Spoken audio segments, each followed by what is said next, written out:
Assalamualaikum warahmatullahi wabarakatuh. Saya Salma Amalia Fitri akan menjelaskan tentang wakaf.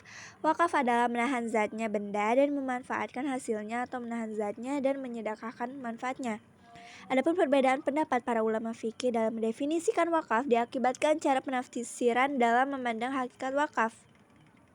Mazhab Maliki berpendapat bahwa wakaf itu tidak melepaskan harta yang diwakafkan dari kepemilikan wakif, namun wakaf tersebut mencegah wakif melakukan tindakan yang dapat melepaskan kepemilikannya atas harta tersebut kepada yang lain, dan wakif berkewajiban menyedekahkan manfaatnya serta tidak boleh menarik hartanya untuk digunakan oleh mustahik atau penerima wakaf, walaupun yang dimilikinya itu berbentuk upah atau menjadikan hasilnya untuk dapat digunakan seperti mewakafkan uang.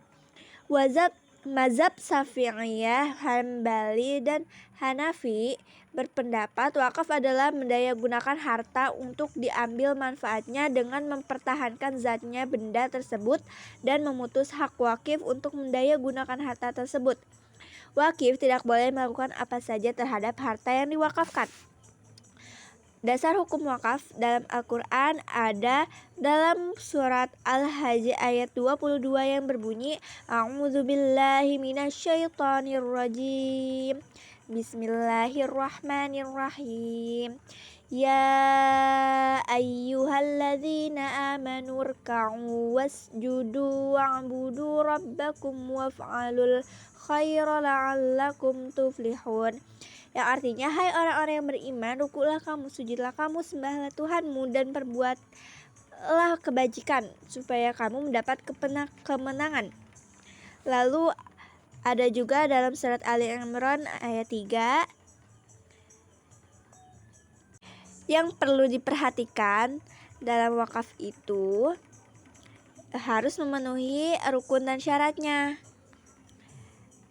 Rukunnya itu ada 4. Yang pertama, wakif atau orang yang mewakafkan, yaitu harus merdeka, berakal sehat, dewasa atau balik, dan tidak di bawah pengampunan. Lalu ada mauquf alaih atau orang yang diberi amanat wakaf. Mauquf alaih harus mampu mewujudkan peruntukan benda wakaf atau makna lain dari mauquf alaih.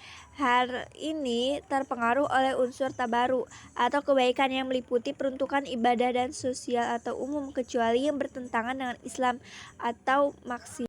Berkenaan dengan keyakinan nazir, menurut Nawawi, sah hukumnya wakaf kepada kafir zimmi dengan 2 syarat. 1. Peruntuk objek wakaf yang diamanatkan kepada nazir tidak berupa ibadah bagi muslim seperti wakaf Quran kepada nazir kafir zimmi. Dan 2. Manfaat benda wakaf oleh nazir tidak untuk kepentingan keyakinan si kafir zimmi seperti wakaf untuk pembangunan gereja yang difasilitasi oleh nazir kafir zimmi. Lalu ada mauquf, harta benda wakaf. Lalu ada sigot atau pernyataan atau ikrar wakaf. Dalam hal ini perbedaan yang muncul adalah bentuk pernyataan, apakah lisan, kinayah, atau tindak. Contohnya ada wakaf tidak bergerak, yaitu bisa berupa tanah, kebun, bangunan, sumur, dan lain-lain. Dalam contoh wakaf ini, pemberi wakaf atau wakif memiliki sertifikat tanah yang akan diwakafkan. Lalu terkait dengan suku wakaf itu ada dalam Fatwa DSN MUI nomor 131 tahun 2019, dan ada yang terkait wakaf manfaat asuransi dan manfaat investasi pada asuransi jiwa syariah itu terdapat dalam Fatwa MUI nomor 106 tahun 2016.